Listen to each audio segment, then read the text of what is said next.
ल गाई त हामी चाहिँ के गर्न जानु लाग्यो भाइ काइकिङ गर्न जानु लाग्यो हामीले कहाँ गयो तिमीहरूको घर नुवाकोट कहाँ सुर्खेतको दुईजना भाइ भेटेको यस्तै हेन्डसम छन् हामी चाहिँ त गिजाको होइन साँच्चै हाम्रो यो दाइले चाहिँ लिएर जाँदै हुनुहुन्छ ल यहाँ चाहिँ मेरो बहिनी हो अगाडि दिदी गइसक्नु भयो त्यही हो गाइस अब जानु लाग्यो ब्लग हो मेरो त ब्लग हो नि त खतरा गाई आउन न कहाँ राखेर खोइ भाइ पुस्तिनी मान्छे पनि छैनन् के टिस्यु पनि छैन टिस्यु किन्नु पैसा पनि छैन त्यही गाइस ल सो गाइस हामी चाहिँ अहिले काइकिङ गर्न जानु लाग्यो अनि यहाँ चाहिँ दुईजना सुर्खेतको भाइहरू अनि मेरो दिदी चाहिँ अगाडि गइसक्नु अनि नानी गरेर हामी 5 जना छौँ काइकिङ गरेको 250 भन्ने सुनेको थिएँ 600 रहेछ गाइस कसले भन्यो 250 भनेर 250 छैन ल त्यस्तो नभन्नु एकदमै रमाइलो ठाउँ छ अब कस्तो हुन्छ थाहा छैन सो एकचोटि देखाउँछु म सो गाइस हामीले यो गर्दैछौँ यस्तो डर लागिरह यहाँ हामीले चाहिँ गाड राखेर गरेको हेर के भने के भन्छौ सरी के भन्छौ रे कस्तो रमाइलो हुन्छ भन्छौ नि तर लास्ट डर लाग्छ रमाइलो भयो गाइस एकदमै रमाइलो मलाई चाहिँ केही डर लागेन किनभने यो त हाम्रो चितवनमा खेलिरहेको हो यो मैले नेक्स्ट 2 टाइम भयो कि म पोखरामा चाहिँ सेकेन्ड टाइम हो मेरो दामी यस्तो मजा आयो नि गाइस सबै भ्यू देखिन्छ के वाउ देखाउनु मलाई याहु हल्का तर झन् हुन्छ के पनि हुँदैन त्यो राम्रो भयो गाइस ल फोटो थियो अब पोखरा त साँच्चीकैको पोखरा नै रहेछ तर यो इन्ड्राइभ गरेर हिँड्न साह्रै मजा यार पैसा सस्तेन तर मजा चाहिँ लाग्छ त्यो दामी कहाँ पाइन्छ भाइ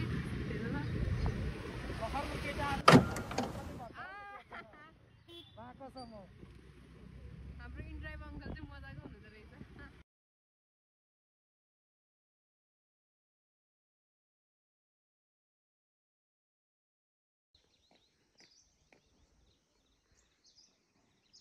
जान पर्यो देवचुली किन जानु पर्यो मनाङकोट किन जानु पर्यो सारङकोट हामी त्यही भएर छु गएनौँ सारङकोट यहाँ हेर ल हेर गाइस मेरो फोनमा क्लियरली देखिएन नानी तेरोबाट गर त यस्तो राम्रो हो के यहाँबाट घर भयो हुन्छ कस्तो मजाको बादल ल्याएर म जन्मेको घर हो कि गाइजी हो ल हेर यो उतापट्टिको अमृत दाईको घर हो यो हाम्रो तर त्यति बेला म यहीँ जन्मेको कि कस्तो लागेर त घरको हालत कोही नबसेपछि यस्तो हुन्छ यति राम्रो स्वर्ग जस्तो हो क्या फेरि यहाँ हेर न यति राम्रो पछाडि सिन भ्यू हेर न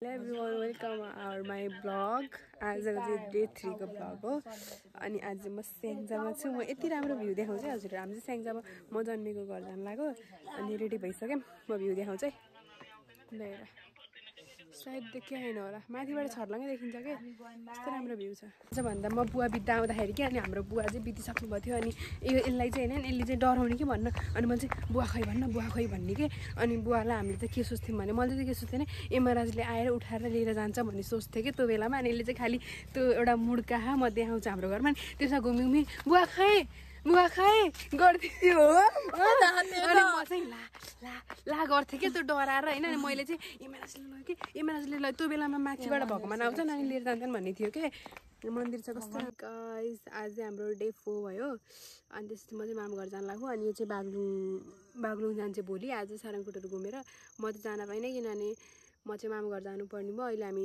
स्याङ्जा चाहिँ दोबान छौँ अब यहाँबाट मामा घर जान्छु म चाहिँ यता लेफ्ट जान्छु यो चाहिँ फेरि पोखरा नै जाने भए अनि त्यही हो अनि फेरि म भोलि मामा घरबाट फर्केर बेलुका पोखरा र पर्सि चाहिँ घर गइन्छ मामा घर गएपछि प्लग गर्छु हामी चाहिँ यहाँ अटो कुदिरहेको बाटो यस्तो खत्तम हो यहाँनिर के गर्नु गाह्रो हो इन्ड्राइभ पनि हुँदैन केही पनि हुँदैन हालेको नङ सबै गयो कस्तो पाके देखियो हालेको नङ सब गयो एउटा यो मात्र बाँकी हो त्यही हो झोला हेर्नु यहाँ एउटा 2टा 3टा एउटा आज त्यो के अरे जेब्रे झोलामा भोरी गरेर उहाँ तल पुगिसक्यो त्यही गाइस हाम्रो मम्मीहरू पहिला यो माथि उक्लेर जानुहुन्थ्यो आज मेरो डे 5 हो।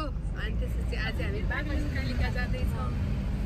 सो अब हामी चाहिँ जाँदैछौँ। अनि त्यही हो, हेर दर्शन गरेपछि हजुरहरूलाई के हुन्छ देखाउँदै गर्छु। छोटो छोटो मिनी ब्लग भइरहेको कि अब ब्लग गर्न पाइरहेन नि त। सो त्यही हो, के छ? हेलो, ठिक छ। नानी कस्तो भइरहेको? कति राम्रो देखिन हाम्रो बहिनी मेरो।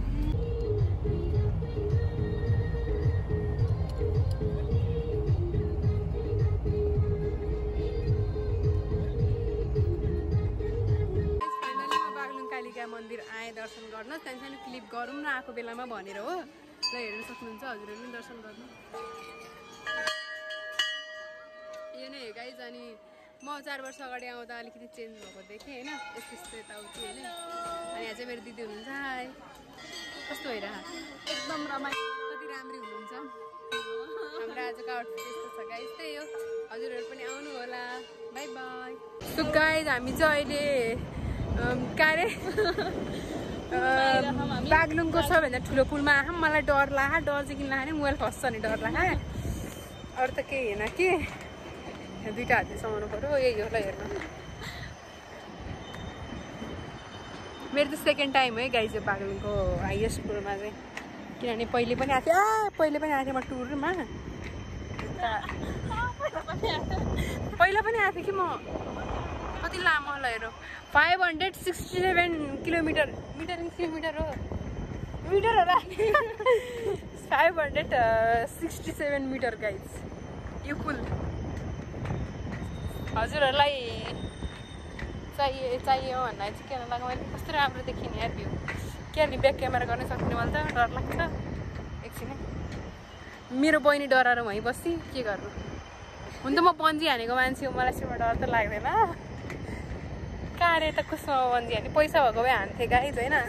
कुसुमामा पनि पैसा जति सबै स्वाहा भयो। घर कसरी जाने थाहा छैन भन्ने थियो कि। त्यही हो गाइज, पैसा सिसे चैट दामी छ नि। मलाई हेर्दा हाँसिन् दिदीले मेरो पारा देखेर। टुर्का पनि आइरहेको रहेछ नि, यो मेरो भ्लग हो। कस्तो राम्रो हो कि गाइज, होइन कि यस्तोमा त खेलाती गराउन कि लिपिक्क भयो भने गइहाल्यो। मोबाइल खस्छ है, मोबाइल खस्छ। ल हेलो हेलो हेलो, कुन स्कुलबाट आएको? कहाँ हो त भने? ए ल ठिक छ, इन्जोय गर।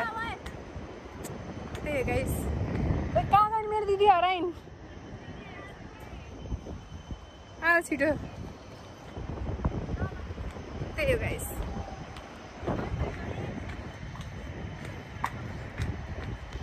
राखिदिन्छु म त डर लागेर। केही भन्नु त? केही छैन अहिले। कहिले हुन्छ त? उता पुगेपछि। अब यहीँ खिचौँ बिचमा। ल बाई।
गाडी बसिसक्यो के?